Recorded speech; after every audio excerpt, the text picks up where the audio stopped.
여의도 멘션 구독자 여러분 안녕하십니까, 박종호입니다. 안녕하십니까, 조피디입니다. 캄보디아에 대해서 좀 얘기 좀 해주세요. 캄보디아 또 궁금해하시는 분들이 많이 있어요. 많지. 요즘 우리나라가 이상하게 캄보디아와 결부된 게 많아.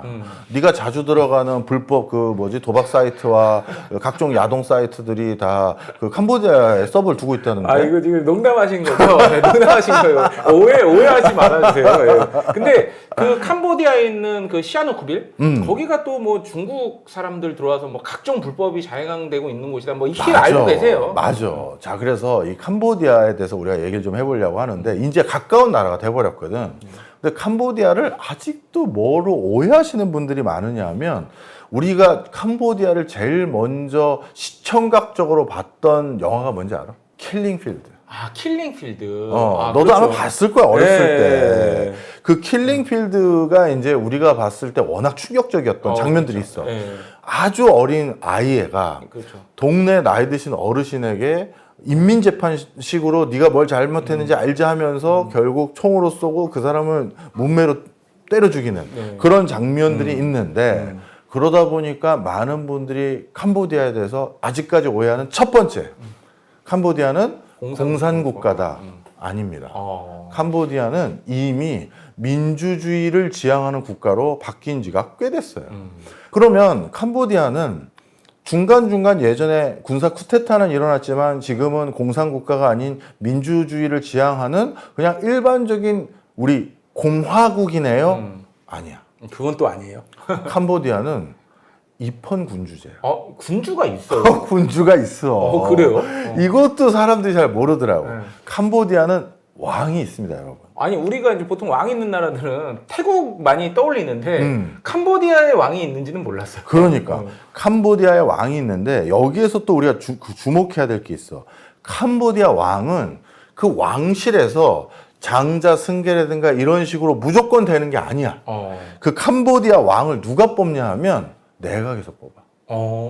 이게 또 특이하지.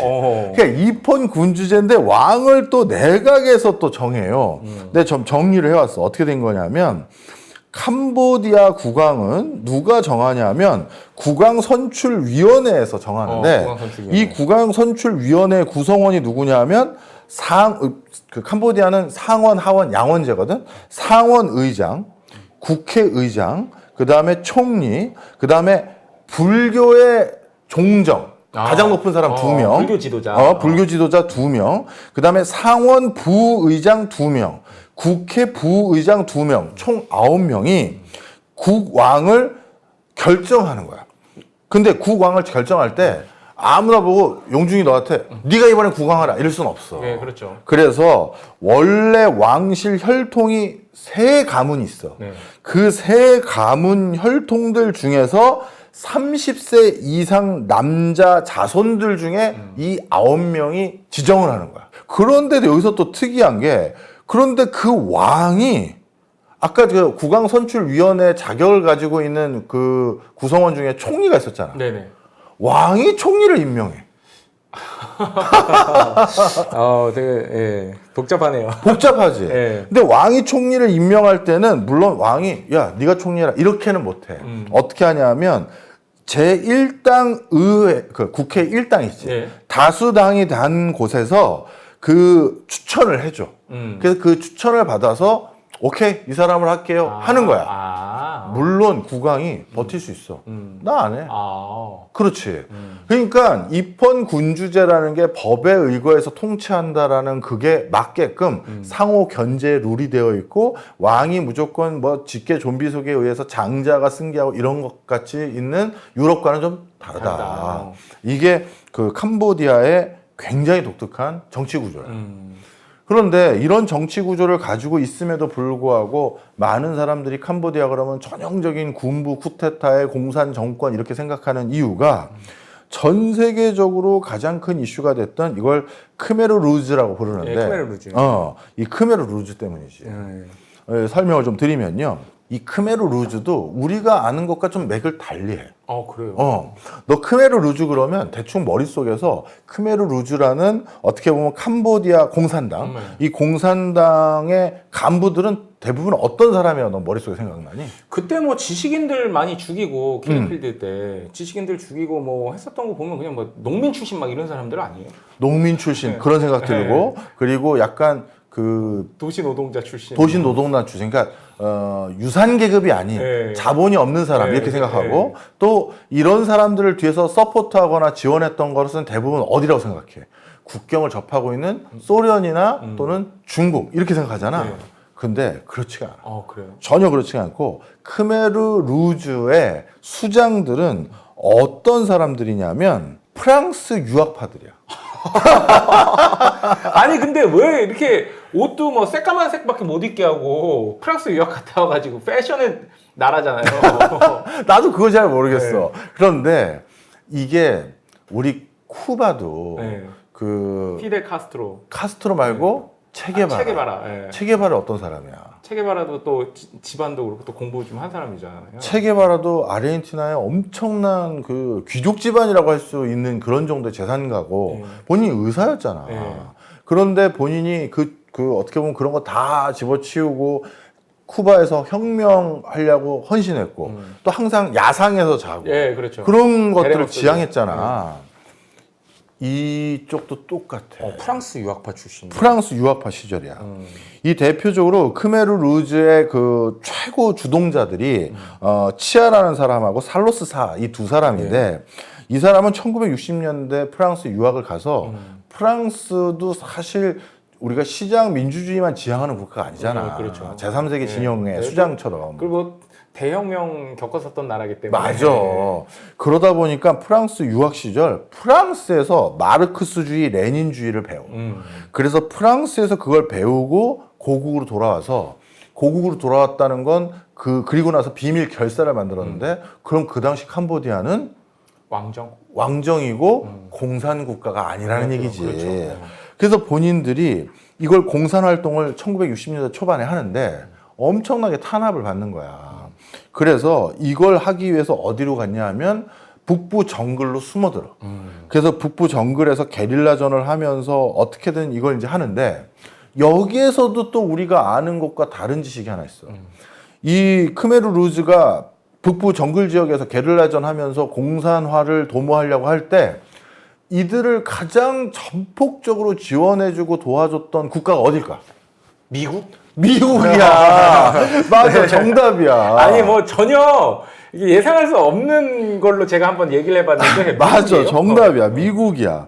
미국이 그때 이걸 왜 지원했냐면 그 당시 왕정 전복시키라고. 왕이 있는 나라는 민주주의를 할 수가 없는 거잖아. 그렇죠. 그런데 얘네가 물론 공산 진영의 수장이긴 하지만 딱 봐도 프랑스 유학파일 뿐만 아니라 어떤 뭔가 투표, 선거권 그리고 왕정을 없앨 수 있는 유력한 조직을 가지고 있는 애들이거든. 그래서 미국이 이 크메르 루즈를 지원한 아주 초창기 세력이었어. 그래서 게릴라전을 계속하다가 결국 미국의 그 군사 쿠데타로 어떻게 왕정을 이제 전복했고 그런데 어떤 일이 생겼냐면 이때 크메르 루즈뿐만 아니라 미국이 크메르 루즈 말고 더 지원했던 또 다른 잔당들이 있어. 걔네들이 어떻게 보면 진짜 미국의 지원을 더 등에 엎은 거야. 이 두 개가 연합을 해서 왕정을 끌어내린 건데 미국이 크메르 루즈 말고 다른 더 지원했던 데는 공산 진영이 아닌 시장 진영을 더 지향했던 곳이긴 하지. 근데 둘이 연합한 걸 뻔히 알고 있으면서 미국 지원했다는 건 그렇죠. 크메르 루즈 지원한 거야. 그렇죠. 여기에 대해서 그건 크메르 루즈가 아니라 다른 데를 지원했다고 얘기하시는 분들이 있는데 그렇지 않습니다. 그냥 둘이 결탁한 거 아는데도 계속 무기 주고 돈 준 겁니다. 자, 그래서 이러고 나서 딱 어떻게 보면 우리로 따지면 뭐라고 해야 되니? 북한하고 남한이 일단 독립부터 한 거잖아. 네, 그렇죠. 그러면 이 두 세력이 어떻게 되겠어? 서로 또 이제 세력 다툼을 해야죠. 당연히 세력 다툼을 하는 거지.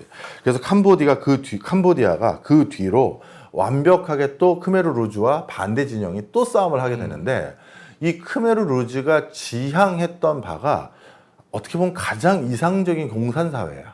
그래서 얘네는 이어 제로라는 걸 슬로건으로 했는데 이게 뭔가 하고 나도 찾아봤거든. 찾아봤더니 모든 것을 초기화하잖아요.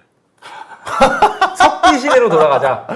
그래서 약간 뭐 공산주의로 이 사회를 개편합시다가 아니라 네. 자 모든 걸 다 초기화해야 되기 네. 때문에 집 다 내놓고 네. 논밭 다 내놓고 현금 다 가져와. 그리고 쉽게 해서 엠빵 다시 시작인 거야. 땅도 나눠주고 일도 집도 똑같이 나눠주고. 하고. 근데 집의 개수와 사람 개수가 안 맞잖아. 네. 그러면 안방 와가지고 화장실은 네 거고 건너집은 제 거고 현관부터 앞마당은 네 거. 거의 이런 수준으로 완벽하게 제로섬에서 모든 걸 다시 시작하자라는 게 이 크메르 루즈의 지향점이었어. 이게 이어 제로야. 제로에서 시작하는 원년을 만들어서 여기서부터 다시 해야 된다. 그래서 계급 없는 그리고 또 하나 더 농업 중심의 사회를 만들어야 된다. 너무 그게 크메르 루즈고 그래서 얘네는 이게 나도 좀 이해가 안 가.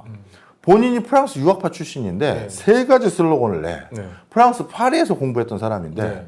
반도시, 반지식인, 반서구. 이해가 안 가지. 그러게요. 뭐 거기서 인종차별 많이 당했었나? 몰라. 그런데 본인들이 생각하기엔 이 반도시, 반서구, 반지식인 이걸 이념으로 내세울 수밖에 없었던 게 캄보디아가 썩어 빠진 게 바로 누구들 때문이냐면 도시민들이 도시에 정착하지 못한 영세민들을 착취했기 때문이고 그 다음에 지식인들이 지식이 조금 작고 부족한 사람들을 이상한데 선동해서 자신의 정권, 자신의 이익을 더 늘리는 데만 그 사람들을 이용하고 있다. 이런 생각이 있었고 그리고 종교인들. 캄보디아도 아까 그 왕선임위원회 그 불교 정종이 들어가는 것처럼 종교도 워낙 중요한데 여기는 또 종교에 이렇게 헌납하고 하는 문화가 또 공고하다 보니까 그것도 또 종교도 지금 서민들을 갉아먹는다. 그리고 소수민족. 소수민족을 더 탄압하는 것도 솔직히 좀 이해가 잘 안 갔어. 근데 하여튼 소수민족까지 이게 다 부패의 온상이다라고 해서 이 사람들을 전부 다 없애는. 그러니까 인종 청소죠. 뭐. 청소지. 그래서 이 크메르 루즈는 20세기에 전 세계에서 가장 지독할 정도의 인종 청소를 감행했던 대표적인 집단으로 이제 알려져 있지. 네, 그렇죠. 자, 그래서 이 사람들을 제거해야 된다는 거야. 이 사람들을 교화시키거나 이 사람들의 재산을 빼서 제로섬으로 하는 게 아니라 얘는 제거하고 나머지 사람들을 가지고 제로에서 다시 시작하자. 그 다음에 마지막이야. 이것도 진짜 이해가 안 가. 프랑스 유학파들이 이런 소리를 할 수 있다는 게. 경제 구조를 뭘 지향한 것 같아? 이런 상황이면. 뭐 공산주의.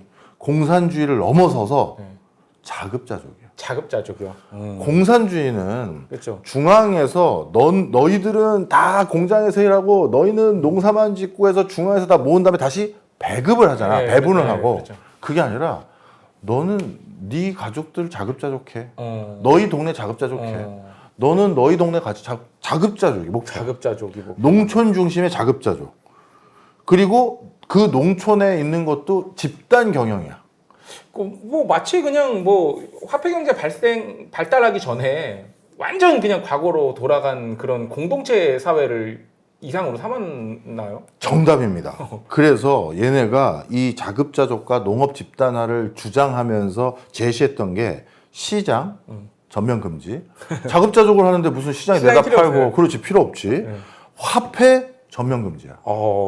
자급자족을 하는데 거래를 할 이유가 없는데 화폐가 왜 필요한 거야? 그 다음에 사유재산 당연히 전면 금지고 집단 경영해야 되니까 그리고 종교도 전면 금지야. 아까 종교 썩었다고 했잖아. 그렇죠. 그 다음에 이것도 이해가 안 가. 프랑스 유학파들이 교육 전면 금지야.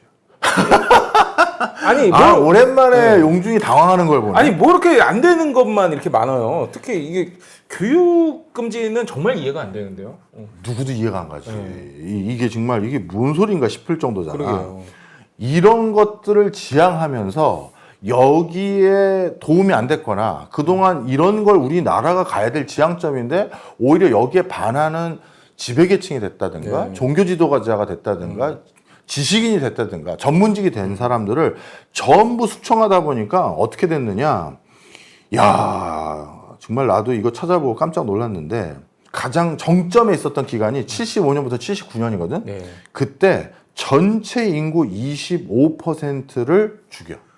전체 인구 25%다. 와, 우리나라로 따지면 1000만 명 넘게 죽인 거네요. 여기에는 인구가 지금 좀 늘어서 2천만 명이 좀 안 되는데 그 당시가 1000만 명이 좀 넘었었거든. 그러면 200만 명 이상 200만 명 정도 학살한 거야.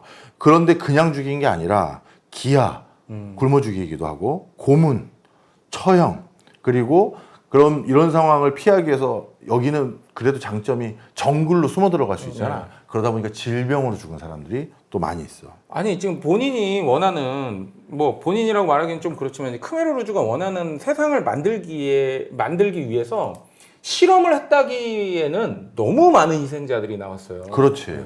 여기에서 이 킬링 필드라는 그 영화가 이제 모티브가 된 건데 왜 킬링 필드겠어? 그냥 시체가 널브러져 있는 거죠. 맞아. 말 그대로 말도 안 되는 조그만 정말 수용 능력이 불가능한 지역의 수용소에 엄청난 사람들을 그냥 거기다 수용해버린 거야. 알아서 죽거든. 그래서 이 킬링필드라는 그 영화가 이 충격적인 그 당시 캄보디아 상황을 조망했던 것인데 결국 이 캄보디아의 그 크메르 루즈의 집권을 막았던 게 누구냐? 누굴 것 같아? 이것도 되게 의외의 인물이야. 미국이요? 베트남이야. 아 베트남. 베트남이 침공을 해. 아. 베트남이 침공한 덕분에 크메르 루즈의 정권이 1979년에 전복이 돼버려. 그래서 이 엄청난 뭐라고 해야 되나 학살은 끝나. 그런데 크메르 루즈는 어디로 갔느냐? 이 캄보디아와 국경을 접하고 있는 또 다른 나라가 태국이야. 예. 태국의 정글로 숨어 들어가. 그래서 킬링 필드를 했던 크메르 루즈가 완벽하게 없어진 건 사실상 2000년대 넘어서야. 2000년대 넘어서요? 그 정글에서 계속 살아서 활동하고 소수지만 게릴라전을 계속 했었어.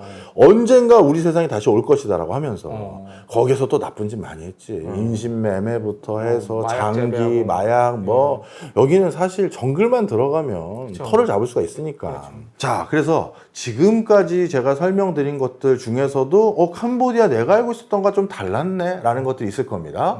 첫 번째, 아직도 왕정 국가다. 예. 근데 그 왕이 독특하게 선임된다. 그리고 공산 진영 중에서 가장 극단적인 원시적인 공산 형태를 지향했던 크메르 루즈는 일찌감치 없어지고 그 뒤로 선거로 민주주의를 지향하거나 왕정을 더 공고히 복구하려는 그 왕실을 복구하는 걸 지향하는 또 계파가 있고 또 종교 기반 계파가 있고 해서 정당도 군소정당이 엄청나게 많다. 그리고 중간중간 또 쿠데타들도 일어났던 적이 있다. 그래서 군부도 나름 힘이 있다. 뭐 이런 식으로 해서 캄보디아가 계속 진화 발전해 왔는데 그 전의 역사도 더 개판 5분이야. 캄보디아는 인구가 영토는 우리나라 영토의 1.8배인데. 크네요. 근데 인구는 1000만 명 왔다 갔다 했었으니까. 지금은 한 2천만 명 좀 안 되지만. 그러다 보니 옆에 있는 인구 대국들, 태국과 태국이나 베트남. 네. 맨날 번갈아 여길 지배하는 거야. 그러다 보니 캄보디아 국왕이 태국과 베트남에 맨날 번갈아 지배당하는 이 꼴이 싫어서 스스로 프랑스의 보호령을 선택해. 그래서 프랑스가 들어온 거야. 그래서 프랑스가 들어와서 프랑스의 보호령이 선택됐다가 갑자기 또 그 왕을 누가 꼬드기냐 하면 일본이 꼬드겨. 그래서 일본이 프랑스를 몰아내고 또 일본이 여길 들어앉았다가 프랑스랑 일본이 여기서 붙었는데 누가 이겼다? 프랑스가 이겨. 그래서 프랑스가 여기를 통치하는 기간도 또 상당 기간이 있어. 그리고 또 한 가지가 베트남이 여기 점령하거나 그랬을 땐 또 미군들도 여기 왔다 갔다 했을 거 아니야. 그러다 보니까 영어도 꽤 써. 공용으로 인정도 되어 있고. 국어라는 의미가 아닙니다. 공용, 상용하는 언어들이라는 그렇죠. 거죠. 그래서 캄보디아 본래 언어, 프랑스 언어, 영어까지 써. 그래서 캄보디아가 의외로 우리 기업들이라든가 한국인들이 들어가서 캄보디아 언어를 또 좀 못하더라도 이상하게 영어를 곧잘 하는 사람도 좀 있어. 그게 되게 굉장히 특이하네요. 그렇지. 그러다 보니까 그런 사람들의 도움 아래 또 이쪽 지역에서 또 편하게 초반에 비즈니스를 할 수 있게 된 거지. 자, 그런데 여기서 또 재밌는 게 캄보디아에 이렇게 군소 정당들도 많고 외부의 세력에 의존해서 성장해왔던 계층들이나 또 이런 사람도 있을 거 아니야. 그럼 서로 말은 선거를 가지고 캄보디아의 미래를 정하자 했지만 이 선거가 사실 공정선거가 됐겠어? 그러게요. 이번에 우리 프랑스계 우리 정당이 아니면 우리 지배계층이 지배하면 내가 후사하겠다면서 돈 주고 그렇죠. 뭐 무슨 편법적인 온갖 술책으로 선거하고 막 그럴 거 아니야. 그렇죠. 그러다 보니까 캄보디아가 국민들이 선거 결과를 수용을 못해. 그래서 도저히 하다 못해 어쩔 수 없이 크메르 루즈 없어지고 난 뒤에도 선거가 다 부정선거 개판 뭐 이런 것들이 많아서 또 캄보디아 내부에서 결국 어떻게 했느냐 90년대 초반에는 선거 때마다 UN 집회 아래 선거를 해. 입회 아래. 아니 그 국민들도 자기가 지지하지 않는 사람이 당선될 수 있어요. 당연히 민주주의 사회니까. 그래도 이 선거가 공정했다는 믿음이 있으면 수용할 수 있잖아요. 그렇지. 근데 그 믿음 자체가 없으면 없는 거야. 예, 누구도 못 받아들이는 겁니다. 주변을 다 물어봤는데 야 너 진짜 쟤 찍었어? 아니? 너 찍었어? 아니? 누가 찍은 거야? 찍은 사람이 없는데 없는데 이건 너무 이상하다는 거지. 그래서 도저히 안 되겠다 해서 유엔의 입회 아래 유엔에서 선거를 관리하는 그런 형태로 90년대 초반은 선거를 계속했던 거야. 우리나라 뭐 그 45년 해방되고 그때랑 비슷하네요. 그런 거랑 비슷한 상황인 거지. 하여튼 캄보디아도 옆에 그 태국과 하여튼 베트남 뭐 프랑스 그다음에 영국뿐만 아니라 내부의 지도자들도 워낙 생각이 다 다르니까 그걸로 피해본 건 캄보디아 국민들밖에 없어. 그렇죠. 언제나 피해받는 거는 국민들이에요. 그리고 200만 명 가까이가 사망을 했으니 그 피해는 이루 막 말할 수 없지. 인구의 25%면은 자기 주변에 안 죽은 사람이 없겠어요? 그럼. 네. 자, 그럼 그런 캄보디아는 도대체 태국하고는 어떻게 이렇게 계속 뭔가 사이가 멀었던 것 같이 얘기가 나오고 그 다음에 태국에서 얘기하는 거는 야 니들이 나랑 그런 사이가 아니고 우리는 친인척이나 다름없는 이런 소리도 요즘 나오거든. 네. 이거는 또 도대체 어떻게 된 것이며 요건 다음 시간